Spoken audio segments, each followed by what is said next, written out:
it going, everyone? Welcome back to the channel. I'm the RealShadyUnicorn, and today we're going to review Kena Bridge of Spirits on the PS5.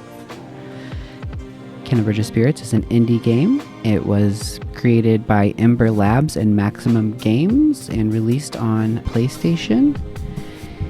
And I played it from beginning to end, and I got some thoughts. What an amazing game, first of all. It's an indie game. You would never know that whenever you would go in. You would think it was a AAA or a AA huge dev game. It was unique. It was beautiful. It had very solid game mechanics and very little glitch. But the glitch that was little, the glitches, I ran into two. And each time I had to reset my whole game in order to get it to work again. But that was it. The gameplay, the mechanics, the fighting, the bombs, the powers you get, so much fun. So for those of you who haven't heard, you play as Kena, which is a spirit tuner.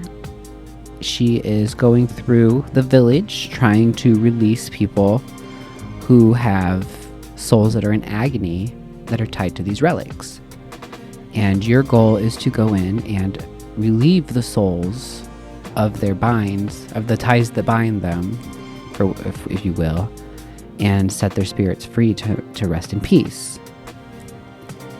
I didn't know what to expect when I went into this game. I purchased it not knowing what it was. I jumped in and I couldn't put it down, and I was surprised. It was so much fun. It was so easy to grab and play.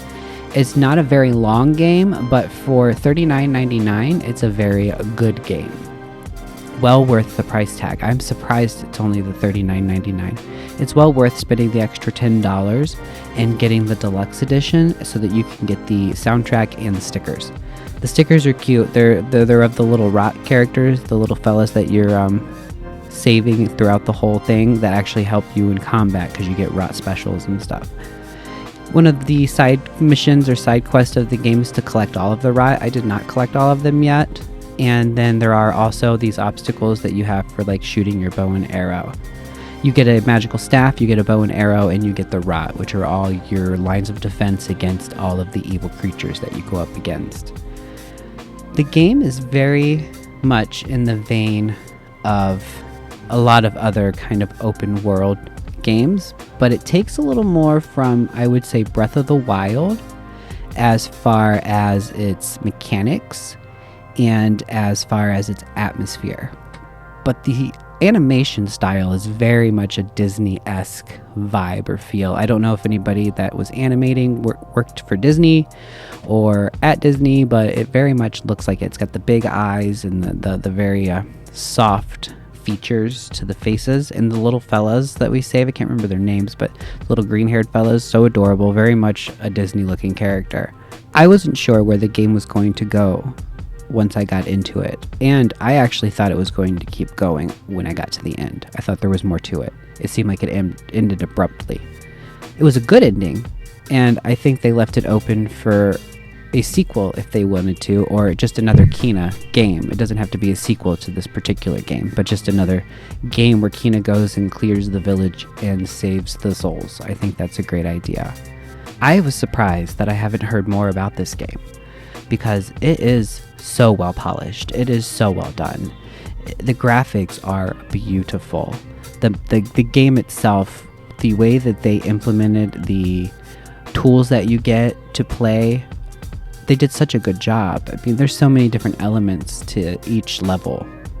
It's amazing. Be sure that if you do play that you look for statues that are laying down. You look for other statues to where you can get the rot in to save them so you can get the blue gems to purchase more hats for the rot. Look out for hat carts. Look out for warps. They're like little warp statues. And there are also meditation areas where once you activate it, it upgrades your health. Those are all hidden little areas that you can find and fix. I don't know that I got all of them because I didn't get trophies for a lot of them, but I'm pretty sure that there's accomplishments tied to those. With all of that being said, I'd like to go ahead and give my Shady rating. It's an indie game. Super fun. Some minimal glitching, that can cause massive issues if you don't correct it. And the biggest way to correct it is just to quit the game and restart the game and pick it up where you left off. Make sure you save first. I had it where I was doing something, it was a big battle, and all of a sudden, boom, I couldn't, nobody spawned, so I had to reboot the game, and that worked. But with those being in mind, and you know, I've spent some time with this game now and I've enjoyed every second of it, I would give Kenna Bridge of Spirits a 4.5 out of 5 Shady Unicorns. I think that if you're looking for an indie game that you don't have to invest 100 hours into, that you're looking for a casual play that is fun, unique, and pretty, give this game a go. Always support indie games, and when the game is this good, you've got to support it. Let me know if you played Kenna Bridge of Spirits, if you played it on PS5, Xbox, if you enjoyed it. Let me know if you agree with my review. If you haven't, check out my playthrough. I do have the entire game I played through, and I have live reactions as I'm playing throughout the entire series. I do want to thank you for watching this review. Take a moment to like and subscribe, and I will see you in the next episode. Bye, guys.